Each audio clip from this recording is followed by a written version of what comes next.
여러분, 고린도전서 15장을 우리는 부활장이라고 부릅니다. 그런데 이제 고린도전서 15장의 내용을 보면 고린도 교회 내에서 이상한 주장을 하고 있는 그런 사람들을 발견하게 됩니다. 그들의 주장이 무엇이었을까요? 12절에 보니까 이렇게 기록되어 있어요. 그리스도께서 죽은 자 가운데서 다시 살아나셨다 전파되었거늘. 우선 여기까지요. 여러분, 이것은 바울의 그 복음 전파의 내용 아닙니까? 예수님의 부활, 예수님이 살아나셨다, 이것을 바울은 전했던 것이죠. 여러분, 사실 이 바울이 전했던 이 복음의 내용은요, 두 가지가 있습니다. 먼저는 고린도전서 1장에 보면 이런 말씀이 나옵니다. 십자가의 도가 멸망하는 자들에게는 미련한 것이요 구원을 받는 우리에게는 하나님의 능력이 된다. 바로 바울은요, 이 십자가를 전했죠. 십자가의 도를 전했습니다. 또 뿐만 아니라 고린도전서 15장의 말씀을 통하여 예수님의 부활, 예수님 다시 살아나셨다, 이것을 전했던 것이죠. 그래서 여러분, 우리가 전해야 될 이 복음의 내용은 분명합니다. 그것은 무엇입니까? 예수님의 십자가만 전하는 것이 아니라 바로 이 부활을 함께 전해야 한다는 것입니다. 이 복음이라는 것은 예수님의 그 십자가, 예수님께서 우리를 위하여 죽으셨습니다 뿐만 아니라 예수님의 부활, 예수님께서 우리를 위하여 다시 살아나셨습니다. 이것을 함께 전하는 것이 복음의 내용이 되어야 한다는 것입니다. 여러분도 이어지는 내용을 보니까 이렇게 되어 있죠. 너희 중에 어떤 사람들은 어찌하여 죽은 자 가운데서 부활이 없다 하느냐. 여러분, 지금 큰 문제가 생기지 않았습니까? 어떤 주장을 하고 있는 거예요?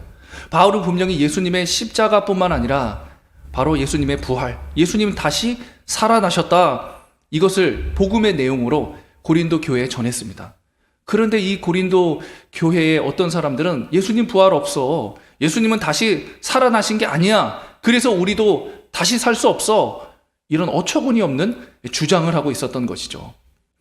여러분, 만약에 그들의 주장처럼 예수님께서 부활하시지 않으셨다면 여러분, 어떤 일이 벌어질까요? 너무나 큰 부작용이 생기게 됩니다. 여러분, 먼저는요, 17절을 보세요. 그리스도께서 다시 살아나신 일이 없으면, 예수님의 부활이 없다면 너희의 믿음도 헛것이 되고 너희가 여전히 죄 가운데 있을 것이다. 여러분, 우리가 가지고 있는 그 믿음도 헛것이고요, 아무 쓸모가 없고, 그리고 여전히 우리는 죄인으로서의 삶을 살아가게 된다는 거예요. 또 18절의 말씀에 보니까 또한 그리스도 안에서 잠자는 자도 예수 믿고 나서 예수님에게 구원이 있지, 그것을 확신하며 끝까지 예수를 위하여 환난받고 고난받다가 죽은 사람들 어떻게 된다고 합니까? 망하였으리니. 이게 무슨 말이에요? 여러분, 그렇게 예수님을 위하여 엄청난 희생을 하면서 살았는데 결국 죽음 이후에 지옥에 가서 형벌을 받게 된다는 거예요. 또 19절의 말씀에 보면 만일 그리스도 안에서 우리의 바라는 것이 다만 이 세상의 삶뿐이면, 죽으면 끝이야, 부활이 없어 라고 생각한다면 모든 사람 가운데 우리가 어떤 사람이래요? 더욱 불쌍한 자다. 그렇죠. 여러분, 만약에 예수님의 부활이 없어요, 그리고 이 세상의 삶뿐이에요, 그러면 우리는 이 세상에서 가장 불쌍한 사람이 되는 거죠. 아니, 어차피 지옥 형벌 받아야 되는데 이 세상에서 누리지도 못하고 죽었는데 또 지옥 형벌 받는다? 여러분, 이거보다 억울한 일이 어디 있겠습니까? 그래서 만약에 이 세상의 삶뿐이고 예수님의 부활이 없고 우리도 다시 사는 것이 없다면 우리는 세상에서 가장 불쌍한 자가 될 수밖에 없다는 것이죠.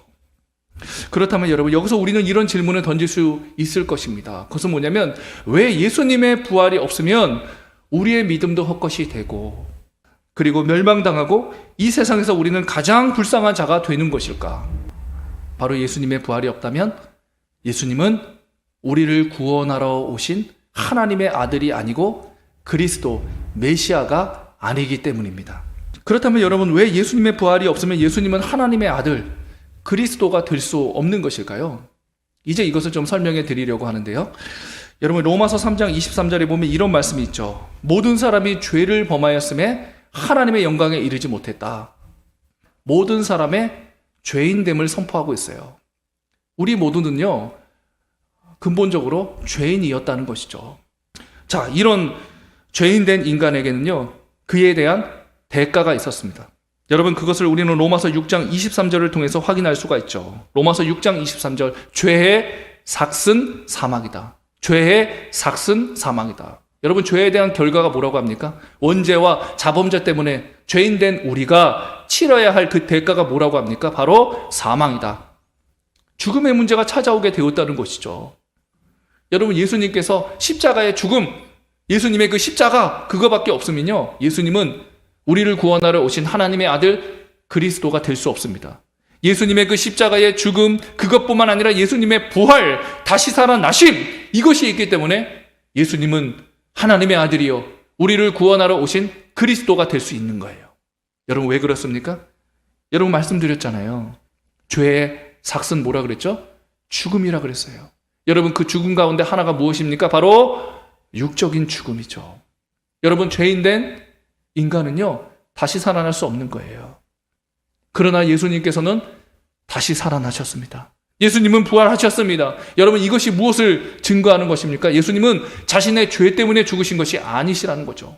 자신의 죄 때문에 죽었다면 그냥 평범한 인간처럼, 죄인된 인간처럼요 그냥 죽음의 그 상태에 놓여져 있는 거예요. 그러나 예수님께서는 자신의 죄 때문에 죽으신 것이 아니라 의인으로서 우리 모든 인류의 모든 죄를 짊어져 지고 죽으셨기 때문에 예수님은 다시 살아나신 것이죠. 그래서 예수님의 부활을 통하여 바로 예수님이 하나님의 아들이시구나, 바로 예수님이 우리를 구원하러 오신 그리스도시구나, 그것을 우리는 확인할 수 있는 것입니다. 그래서 여러분, 로마서 4장 25절에 보면 이런 말씀 기록되어 있지 않습니까? 예수는 우리가 범죄한 것 때문에, 예수는 온 인류가 범죄한 것 때문에 내줌이 되고, 또한 우리를 의롭다 하시기 위하여 살아나셨느니라. 할렐루야, 아멘.